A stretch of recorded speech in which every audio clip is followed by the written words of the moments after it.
Olá! Hoje nós vamos falar sobre a crosta terrestre. O que é a crosta terrestre, de que ela é formada, de que forma podemos utilizá-la. Então, vamos focar aí na crosta. Relembrando, nós estudamos em temas anteriores que a Terra é formada por 3 camadas: crosta, manto e núcleo. A crosta é essa aqui, é a camada em que nós vivemos.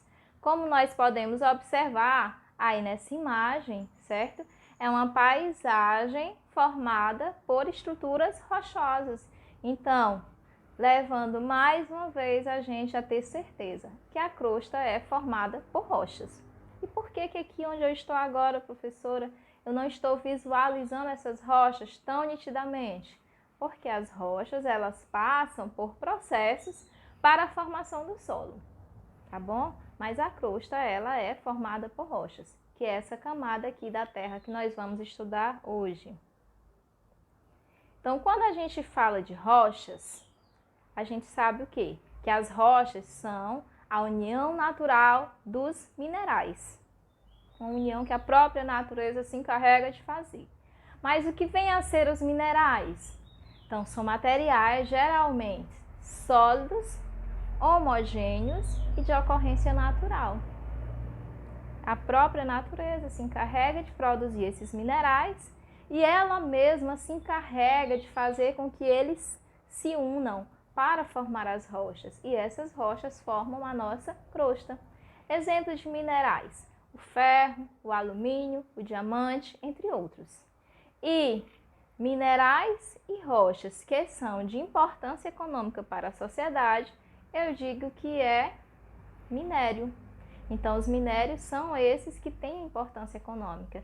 E mais um termo aí para vocês, a gente tem a mineração, que é o ato de explorar esses minérios economicamente. Então, o ferro, por exemplo, ele é utilizado para a produção de mesas, cadeiras, portas, entre outras estruturas. Então, há uma extração que a gente chama de mineração para poder produzir todos esses objetos. E quais são os tipos de rochas que nós temos aqui na crosta terrestre? 3 tipos de rochas. Magmáticas, é a primeira que a gente vai estar falando. A gente tem as sedimentares e tem também as metamórficas. As rochas magmáticas, o próprio nome já sugere, são rochas formadas pela solidificação do magma. Elas também podem ser chamadas de rochas ígneas. E elas são divididas em 2 tipos, dependendo do local de formação. As rochas ígneas vulcânicas, elas se formam aqui na superfície terrestre, quando o magma extravasa como lava de vulcões e se resfria rapidamente. Quando o resfriamento é daquela espuma vulcânica, da lava vulcânica, a gente tem a pedra pómez, que é essa aí da primeira imagem, que as manicures utilizam, né, para alisar a pele, geralmente nos pés. E quando há uma solidificação da outra parte da lava, a gente tem rochas como o basalto, que está aí na segunda imagem.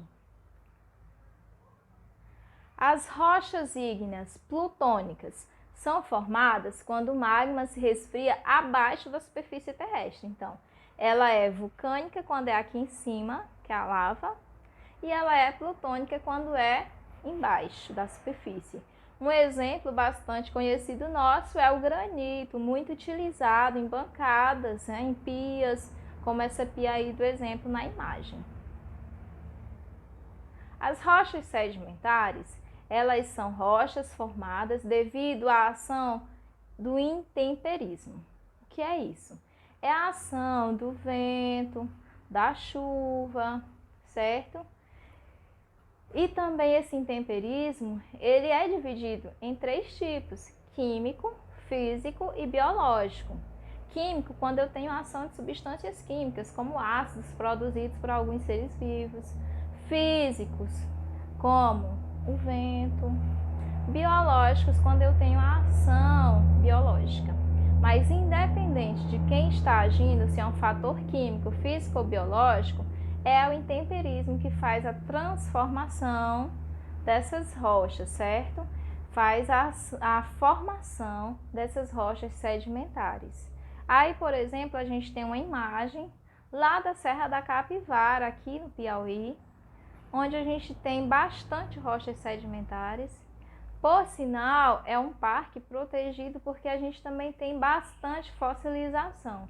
As rochas sedimentares, elas estão muito ligadas aí a essa questão dos fósseis, tá? Relembrando, o que é que são fósseis? São vestígios de seres vivos. Pode ser uma pegada, pode ser um pedaço de osso. Então, é um vestígio, tá bom? E ela está aí bastante relacionada com a rocha sedimentar.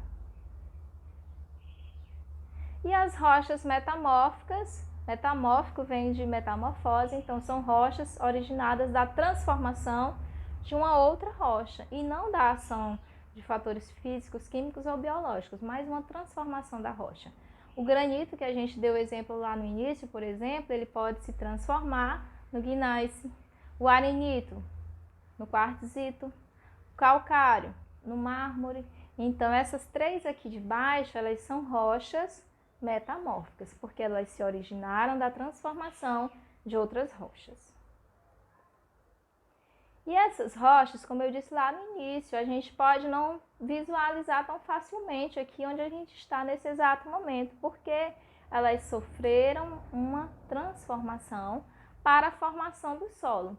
Então, nosso solo é um conjunto de transformações que vai originá-lo. Desde a minhoca, formiga, folhas que caem e tudo mais. Então, todas essas formas de vida a gente tem aí nessa imagem, demonstrando todas essas formas de vida, elas vão fazer com que o nosso solo tenha formação.